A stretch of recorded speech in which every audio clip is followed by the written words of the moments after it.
രാജ്യത്തെ ജനാധിപത്യ അടിത്തറയെ സംരക്ഷിക്കേണ്ട സ്ഥാപനമായി ഭരണഘടന അംഗീകരിക്കുന്നതാണ് തെരഞ്ഞെടുപ്പ് കമ്മീഷൻ. എന്നാൽ അടുത്തിടെ തിരഞ്ഞെടുപ്പ് കമ്മീഷനുമായി ചുറ്റിപ്പറ്റി ഉയർന്നുവരുന്ന സംഭവ വികാസങ്ങൾ ഈ സ്ഥാപനത്തിന്റെ നിഷ്പക്ഷതയെ തന്നെ ചോദ്യം ചെയ്യപ്പെടുന്ന സാഹചര്യത്തിലേക്കാണ് രാജ്യത്തെ നയിച്ചിരിക്കുന്നത്.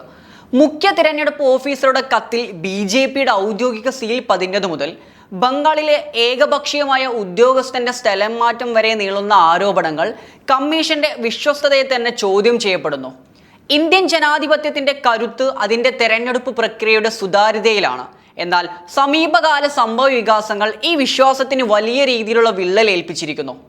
രാഷ്ട്രീയ പാർട്ടികൾക്ക് മുഖ്യ തെരഞ്ഞെടുപ്പ് ഓഫീസർ അയച്ച ഔദ്യോഗിക കത്തിലാണ് ഭരണകക്ഷിയായ BJPയുടെ സീൽ പതിച്ചിരിക്കുന്നത്. ഇതൊരു ചെറിയ കൈപ്പിയവായി തള്ളിക്കളയാനാവില്ല.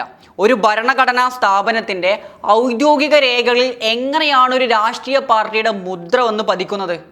ഇത്ര ലാഘവത്തോടു കൂടിയും നിരുത്തരവാദിത്തപരവുമായിട്ടാണോ രാജ്യം ഉറ്റുനോക്കുന്ന തിരഞ്ഞെടുപ്പ് ചുമതലകൾ നിർവഹിക്കപ്പെടുന്നത്? നിഷ്പക്ഷത എന്നാൽ ഭരണകൂടത്തിന് അനുകൂലമായി നിലകൊള്ളലല്ല, മറിച്ച് ഭരണകൂട ദുരുപയോഗങ്ങൾ തടയലാണ്. എന്നാൽ തിരഞ്ഞെടുപ്പ് കമ്മീഷന്റെ സമീപകാല നീക്കങ്ങൾ ഈ തത്വത്തിന് വിരുദ്ധമായിട്ടാണ് നടന്നുകൊണ്ടിരിക്കുന്നത്. കേന്ദ്ര ഭരണാധികാരികൾക്ക് പദ്ധതികൾ പ്രഖ്യാപിക്കാൻ പാകത്തിന് തിരഞ്ഞെടുപ്പ് തീയതികൾ ക്രമീകരിക്കുന്നു. പ്രധാനമന്ത്രി ഉൾപ്പെടെയുള്ളവർ നടത്തുന്ന വർഗീയ വിദ്വേഷ പ്രസംഗങ്ങളിൽ കമ്മീഷൻ പുലർത്തുന്ന മൗനവും, എന്നാൽ അതേസമയം പ്രതിപക്ഷ നേതാക്കൾക്കെതിരെ കടുത്ത നടപടികൾ സ്വീകരിക്കാൻ കമ്മീഷൻ ഒട്ടും വൈകലുമില്ല. ഈ കാര്യങ്ങൾക്കൊക്കെ പുറമെയാണ് കേരളത്തിൽ നടന്നിട്ടുള്ള അത്തരമൊരു സംഭവം. എന്നാൽ കേരളത്തിൽ മാത്രം ഒതുങ്ങുന്ന കാര്യമല്ല ഇത്. ബംഗാളിൽ നിന്നുള്ള വാർത്തകൾ കൂടുതൽ ഗൗരവമായിട്ടുള്ള കാര്യങ്ങളാണ്. പശ്ചിമ ബംഗാളിൽ മുഖ്യമന്ത്രി മമതാ ബാനർജിയും തൃണമൂൽ കോൺഗ്രസും നിരവധി തവണ തെളിവുകൾ സഹിതം പരാതി നൽകിയിട്ടും കമ്മീഷൻ കണ്ണടക്കുകയാണ് എന്ന ആക്ഷേപം ശക്തമാണ്. വോട്ടർ പട്ടിക പുതുക്കുന്നതിൽ നടന്ന ക്രമക്കേടുകൾ മുതൽ ഉദ്യോഗസ്ഥനെ ലക്കും ലഗാനുമില്ലാതെ സ്ഥലം മാറ്റുന്നതുവരെ നീളുന്ന പരാതികൾ. BJPക്ക് അധികാരം പിടിച്ചെടുക്കാൻ പാകത്തിന് കളമൊരുക്കുകയാണ് കമ്മീഷൻ ചെയ്യുന്നതെന്ന മമതാ ബാനർജിയുടെ പരസ്യമായ ആരോപണവും നിലനിൽക്കുന്നുണ്ട്. എന്നാൽ ഈ ആരോപണങ്ങളെല്ലാം തള്ളിക്കളയും വിധമോ അല്ലെങ്കിൽ ആരോപണങ്ങൾക്ക് മുഖം കൊടുക്കാതെയാണ് തെരഞ്ഞെടുപ്പ് കമ്മീഷന്റെ സമീപനം. ഒടുവിൽ സുപ്രീം കോടതി ഇടപെട്ട സമയത്താണ് വോട്ടർ പട്ടികയിലെ പരാതികൾ പരിശോധിക്കാൻ പോലും ഈ കമ്മീഷൻ തയ്യാറായത്. വിവാദങ്ങൾ അവിടെ ഒന്നും തീരുന്നില്ല. ഈ അടുത്ത് കേരളത്തിൽ BJPയുടെ സീൽ പതിഞ്ഞ തെരഞ്ഞെടുപ്പ് കമ്മീഷന്റെ കത്ത് പുറത്തുവിട്ട ഉത്തർപ്രദേശിലെ മാധ്യമ പ്രവർത്തകനെതിരെ കേരള പോലീസ് എടുത്ത നടപടിയും വലിയ പ്രതിഷേധങ്ങൾക്ക് വഴിതെളിച്ചിട്ടുണ്ട്.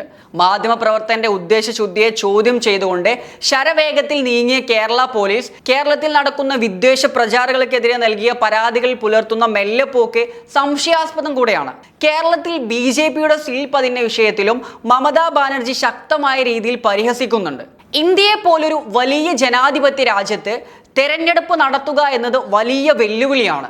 തെറ്റുകൾ സംഭവിക്കാം, എന്നാൽ ആ തെറ്റുകൾ തിരുത്താനുള്ള ആർജവം കൂടെ കാണിക്കണം.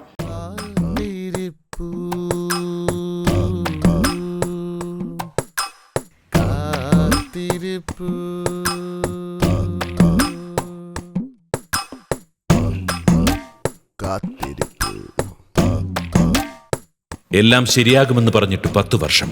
ഇപ്പോഴും കാത്തിരിപ്പ് തന്നെ. ഇനി വേണ്ട കാത്തിരിപ്പ്. കണക്ക് ചോദിക്കാൻ സമയമായി. കേരളം ജയിക്കും, UDF നയിക്കും.